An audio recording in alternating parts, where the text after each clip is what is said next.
This is a video review for the Takatoku VF-1 Valkyrie mold. Now this is a Bandai reissue. It was reissued in the early 2000s. There's a later reissue after that that had more of a gray color. And I have to say, I much prefer the pure white of this reissue. Now, of course, with this pure white comes the risk of yellowing over time, which is why I don't play with this very often.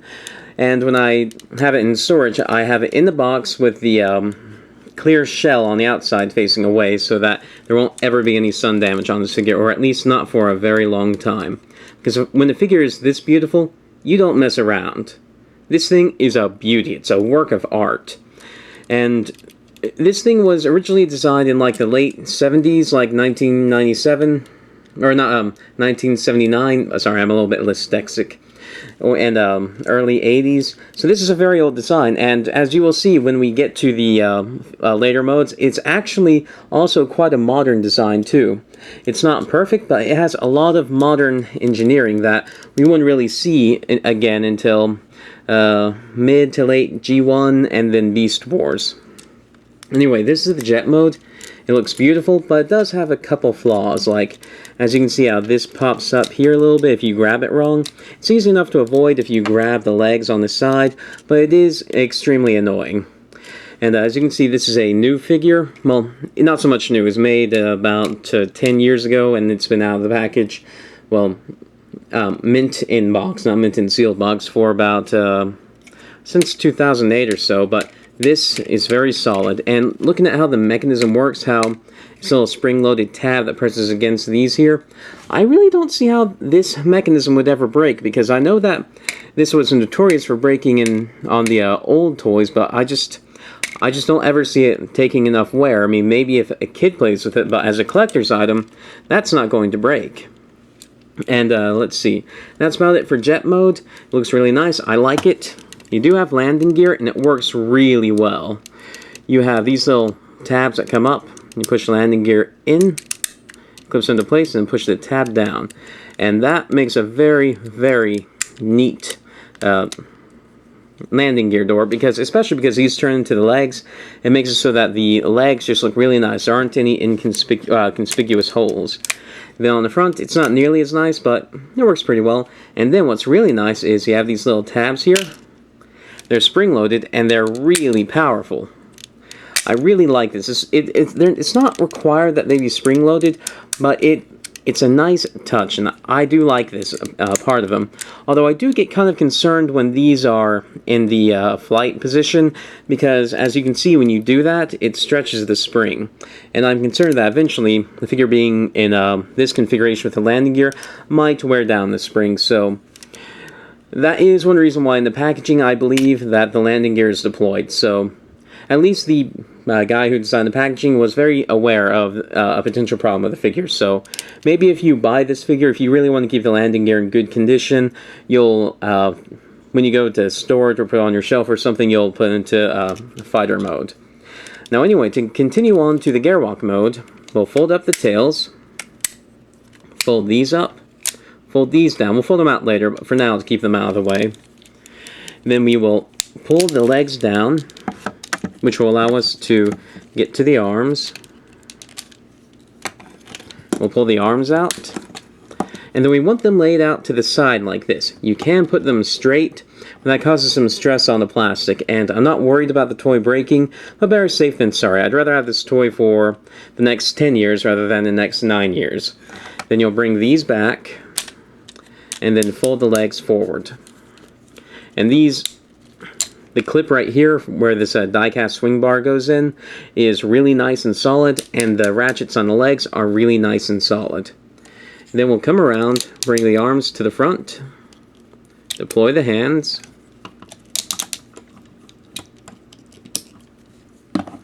and then we can spread the wings. You don't want to spread them too far, or else when you move the shoulders, they'll bump into the wings. So this is about as far as you can spread them. Then you can spread the feet, and you can get a pretty nice looking Gearwalk. I will admit, I've always liked the VF-1's Gearwalk the most because it never had any junk hanging behind it. It was just a humanoid-ish mode that still had flight. And this isn't the best looking of the possible gearwalks. By that I mean like the Yamato version of the VF-1 has a much better looking gearwalk, but for the time it is quite nice. And if you want to have it lean back a little bit further, you can close the feet a little bit, and there's always a chance it'll fall back, but it makes it look just a little bit more hovery and flyy and less just planted on the ground, which I think makes it look a lot better. Now in this mode you do have the gun, and the gun will go into this hand. Unfortunately, this hand is filled in, and unfortunately the gun will bump into the back here, but it's not as bad as it could be. I wish there were a rotation in the wrist so that I could sit under here, kind of like a real rifle held under the shoulder, but it works pretty well. Now because of the angle here, it ends up being at a bit of an angle, but as much as I like gearwalk mode, it's not a priority for me. Now, to get to Vatroid mode, you have several options.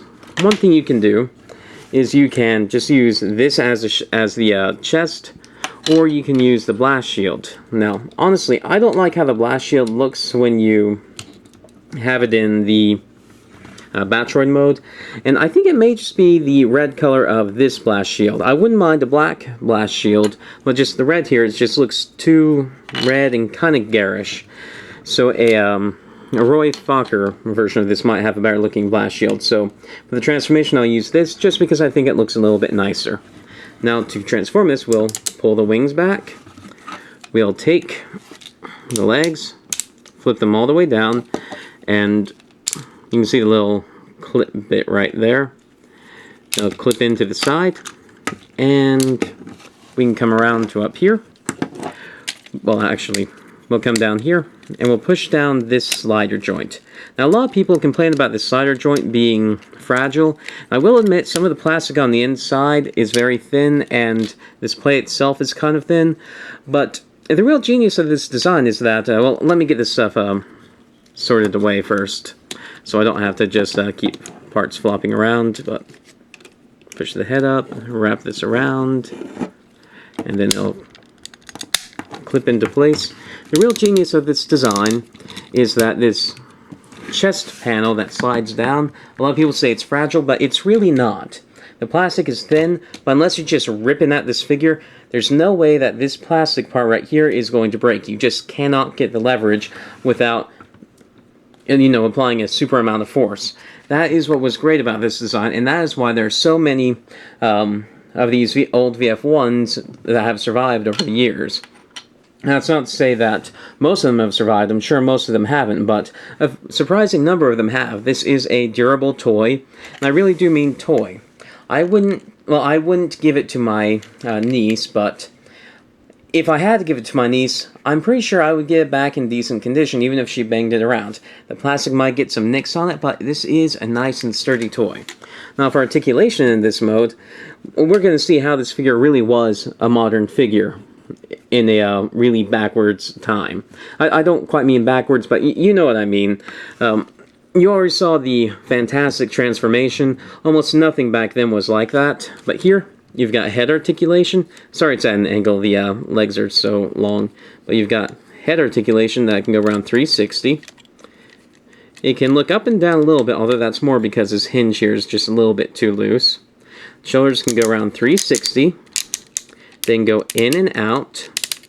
You have lateral bicep swivel and 90 degrees at the elbow. The arms here are very close to modern jointage. The only difference is maybe on a more modern figure the arm would go up further and this would go up further, and the joint here might be closer up here. But that's about it. This arm is really nice. Now unfortunately the legs aren't quite as nice, but they're not bad. Legs go forward and back, and if you have the wings splayed out, they'll go even further back, like that.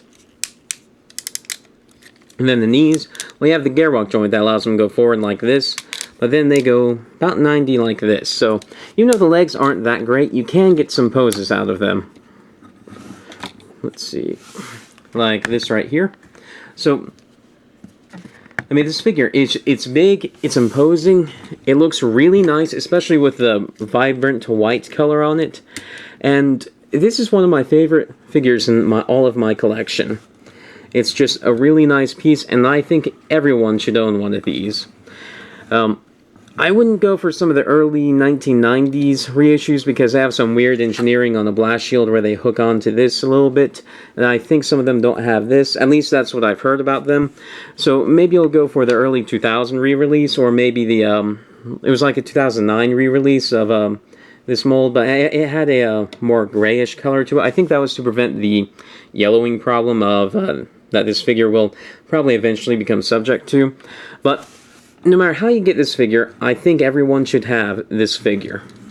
Now, of course, you probably saw some other parts down to the side here. One of them was a blast shield and then the gun, but then there's also this piece. One thing that happened in the show is that the gun pod here would stick to the bottom of the jet, and then when it transformed, it would still be on one of the arms. And you can kind of replicate that a little bit with this little thing. It's called a gun clip. And it goes onto the arm. I haven't done this in a while, but it goes onto the arm kind of like this. There's a place where it can clip on, yeah, like that. It clips on decently well, although it looks a little bit ugly. And you can hold the gun back here, like it was on the show, where it sort of flip around into the hand. Like this, so it's sort of an underslung gun, which I think looks pretty cool. Or like this. It'll stress the plastic a little bit because of the width of the gun, but I think this actually looks pretty cool because it's like an arm-mounted cannon. Now, I don't really care about the gun clip, but it is nice that they found a way to replicate some of the anime-accurate stuff. But yeah, this is the VF-1. I really like this mold. It's one of my favorite figures of all time, and everyone should own one. So yeah, I'll review Macross figures, Transformers, Brave figures, Marvel figures, just a ton of stuff. If any of that sounds interesting, please subscribe. Thank you for watching.